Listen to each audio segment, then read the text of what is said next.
Neat 2026 paper leak విద్యా వ్యవస్థకు అతిపెద్ద మచ్చ. ఒక విద్యార్థి రోజుకు 12 గంటలు చదువుతాడు. ఒక తల్లి తన బంగారు భవిష్యత్తు కోసం నిద్రలేని రాత్రులు గడుపుతుంది. ఒక తండ్రి అప్పులు చేసి కోచింగ్ ఫీజులు చెల్లిస్తాడు. కానీ పరీక్షకు కొన్ని గంటల ముందు లేదా కొన్ని రోజుల ముందే ప్రశ్నాపత్రం కొందరి చేతుల్లోకి వెళ్ళిపోయిందని తెలిసినప్పుడు ఆ విద్యార్థి కష్టం విలువ ఏమిటి? అతని కలల పరిస్థితి ఏమిటి? ఇదే ప్రశ్న నేడు దేశవ్యాప్తంగా లక్షలాది మంది నీట్ విద్యార్థులు అడుగుతున్నారు. అసలు ఏం జరిగింది? నీట్ దేశంలో అత్యంత కీలకమైన మెడికల్ ప్రవేశ పరీక్ష. ప్రతి సంవత్సరం లక్షలాది మంది విద్యార్థులు డాక్టర్ కావాలనే కలతో ఈ పరీక్ష రాస్తారు. 2026లో జరిగిన నీట్ పరీక్ష తర్వాత కొన్ని రాష్ట్రాల్లో అనుమానాస్పద సమాచారం బయటకు రావడం ప్రారంభమైంది. కొన్ని ప్రశ్నలు ముందుగానే బయటకు వచ్చినట్లు ఆరోపణలు వచ్చాయి. కొందరు మధ్యవర్తులు, కొన్ని కోచింగ్ నెట్వర్కులు, కొంతమంది రాజకీయ సంబంధాలు ఉన్న వ్యక్తులు పరీక్షా మాఫియాలతో కలిసి పనిచేసినట్లు విచారణా సంస్థలు అనుమానిస్తున్నాయి. ఒక పేపర్ ఎలా లీక్ అవుతుంది? సాధారణంగా ప్రజలు అనుకుంటారు, ప్రశ్నాపత్రం కంప్యూటర్లో ఉంటుంది, అది ఎలా బయటకు వస్తుంది అని. కానీ వాస్తవం అంత సింపుల్ కాదు. పేపర్ తయారీ నుండి ప్రింటింగ్, ప్యాకింగ్, స్టోరేజ్, రవాణా, ఎగ్జామ్ సెంటర్ వరకు చాలామంది చేతులు మారుతుంది. ఒక్క బలహీనమైన లింక్ సరిపోతుంది. ఒకరు డబ్బు కోసం అమ్ముతాడు, మరొకడు కొనుగోలు చేస్తాడు. అక్కడి నుంచి వాట్సాప్ గ్రూపులు, టెలిగ్రామ్ ఛానల్స్, కోచింగ్ నెట్వర్కులు, స్థానిక బ్రోకర్లు, అలా పేపర్ కోట్ల రూపాయల వ్యాపారంగా మారుతుంది. ఇందులో కోచింగ్ సెంటర్ల పాత్ర ఉందా? ప్రతి కోచింగ్ సెంటరు తప్పు చేస్తుందని చెప్పలేం. దేశంలో వేలాది నిజాయితీగా పనిచేసే కోచింగ్ సంస్థలు ఉన్నాయి. కానీ కొన్ని చోట్ల ర్యాంకుల కోసం జరిగే అస్వస్థ పోటీ, మా ఇన్స్టిట్యూట్ నుంచే టాపర్ రావాలి అనే ఒత్తిడి అక్రమ మార్గాలకు దారితీస్తుందనే ఆరోపణలు చాలా కాలంగా వినిపిస్తున్నాయి. విచారణ పూర్తయ్యే వరకు ఎవరినీ నేరస్తులుగా ప్రకటించలేం. కానీ అనుమానాలు మాత్రం ప్రజల్లో తీవ్రంగా పెరిగాయి. తల్లిదండ్రుల బాధ్యత కూడా ఉందా? ఈ ప్రశ్న కఠినమైనది, కానీ అడగాల్సిందే. ఒక సీటు కోసం కొంతమంది తల్లిదండ్రులు లక్షలు, కోట్ల రూపాయలు ఖర్చు పెట్టడానికి సిద్ధపడతారు. ఎలాగైనా నా బిడ్డ డాక్టర్ కావాలి అనే ఆలోచన కొన్నిసార్లు నైతిక విలువలను దాటేస్తుంది. డబ్బు ఇచ్చి ప్రశ్నాపత్రం కొనుగోలు చేసే మార్కెట్ ఉంటే దాన్ని కొనేవాళ్లు కూడా ఉంటారు. అక్కడే విద్య ఒక వ్యాపారంగా మారిపోతుంది. రాజకీయ నాయకుల పాత్ర ఏమిటి? ప్రతిపక్షాలు ప్రభుత్వాన్ని నిందిస్తున్నాయి. ప్రభుత్వం విచారణ జరుగుతోందని చెబుతోంది. కొంతమంది రాజకీయ నాయకులు ఈ వ్యవహారంలో పెద్ద మాఫియాలు ఉన్నాయని ఆరోపిస్తున్నారు. మరికొందరు ఇది వ్యవస్థ వైఫల్యం మాత్రమేనని అంటున్నారు. నిజం ఏదో విచారణా సంస్థలు తేల్చాలి. కానీ ప్రజల నమ్మకం దెబ్బతింది అన్న విషయం మాత్రం వాస్తవం. ప్రభుత్వం తీసుకున్న చర్యలేమిటి? కేంద్ర ప్రభుత్వం కేసును సిబిఐకి అప్పగించింది. పలు అరెస్టులు జరిగాయి. పేపర్ లీక్ మార్గాలను గుర్తించేందుకు దర్యాప్తు కొనసాగుతోంది.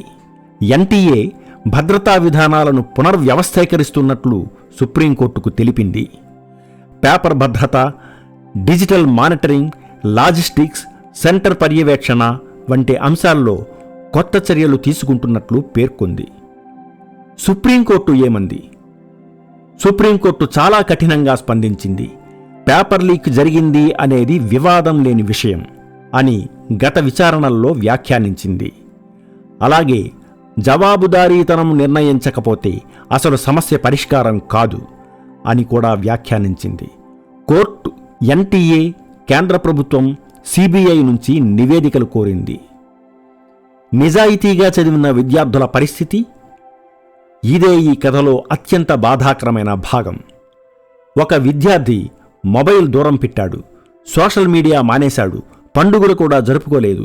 2 సంవత్సరాలు కేవలం నీట్ కోసం కష్టపడ్డాడు. ఇప్పుడు అతను అడుగుతున్నాడు, నా తప్పేంటి? నేను రాత్రింబవళ్లు చదివింది ఎందుకు? అక్రమంగా పేపర్ కొనుక్కున్న వాళ్లతో నేను పోటీ పడాలా?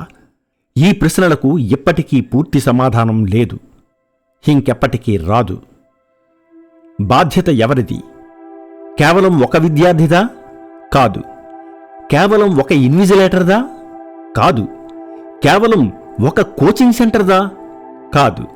ఇది మొత్తం వ్యవస్థకు సంబంధించిన ప్రశ్న. ప్రశ్నాపత్రం భద్రత, పరీక్ష నిర్వహణ, పర్యవేక్షణ, నిఘా వ్యవస్థ అన్నింటి వైఫల్యం కలిసి ఇలాంటి పరిస్థితిని సృష్టిస్తాయి. విద్యాశాఖ మంత్రి రాజీనామా చెయ్యాలా? దేశవ్యాప్తంగా ఈ డిమాండు వినిపిస్తోంది. కొంతమంది అంటున్నారు నైతిక బాధ్యత తీసుకుని రాజీనామా చెయ్యాలి. మరికొందరు అంటున్నారు రాజీనామా కాదు, సంస్కరణలు ముఖ్యం. ఇది రాజకీయ మరియు ప్రజాస్వామ్య చర్చకు సంబంధించిన విషయం. చివరి నిర్ణయం ప్రజలదే మరియు వ్యవస్థలదే. ఎన్టీఏ వ్యవస్థను పూర్తిగా మార్చాలా? ఇప్పుడు అత్యంత పెద్ద ప్రశ్న ఇదే. ఎన్టీఏను సంస్కరించాలా లేదా పూర్తిగా పునర్నిర్మించాలా? పారదర్శకత పెంచాలా? ఏఐ ఆధారిత భద్రత తీసుకురావాలా? ప్రశ్నాపత్రాల డిజిటల్ ట్రాకింగ్ చేయాలా? బాధ్యులపై కఠిన శిక్షలు అమలు చేయాలా? దేశం ఇప్పుడు సమాధానం కోరుతోంది. డాక్టర్ కావాలనేది ఒక విద్యార్థి కల మాత్రమే కాదు, ఒక కుటుంబం ఆశ, ఒక సమాజం భవిష్యత్తు, ఒక దేశం ఆరోగ్య వ్యవస్థకు పునాది. ఆ పునాదిని అవినీతి తాకితే నష్టపోయేది కేవలం ఒక పరీక్ష కాదు, దేశ భవిష్యత్తే. ప్రశ్న ఇప్పుడు ఒక్కటే, నీట్ పేపర్ లీకు కేసులో నిజమైన నిందితులు ఎవరు? వారికి శిక్ష ఎప్పుడు? మరోసారి ఇలాంటి ఘటన జరగకుండా దేశం ఏం చేయబోతోంది? ఈ రోజు ప్రశ్న కేవలం ఒక పేపర్ లీకు గురించే కాదు. ఈ రోజు ప్రశ్న దేశ విద్యా వ్యవస్థపై విద్యార్థులకు ఇంకా నమ్మకం ఉందా అనేదే. ఒక విద్యార్థి తన యవ్వనంలోని విలువైన సంవత్సరాలను త్యాగం చేస్తాడు. ఒక కుటుంబం తన ఆర్థిక స్తోమతను మించి ఖర్చు చేస్తుంది. ఒక తల్లి తన బిడ్డ విజయాన్ని కలగా కంటుంది. కానీ అక్రమాలు, అవినీతి, నిర్లక్ష్యం ఆ కలల మధ్యలోకి వస్తే నష్టపోయేది కేవలం ఒక విద్యార్థి మాత్రమే కాదు, దేశ భవిష్యత్తు కూడా.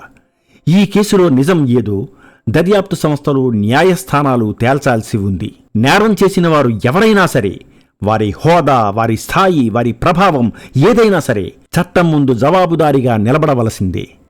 అయితే మరో ముఖ్యమైన ప్రశ్న, ఇలాంటి ఘటన మళ్లీ జరగకుండా మనం ఏమి చేయబోతున్నాం? పరీక్షా వ్యవస్థను మరింత పారదర్శకంగా మార్చగలమా?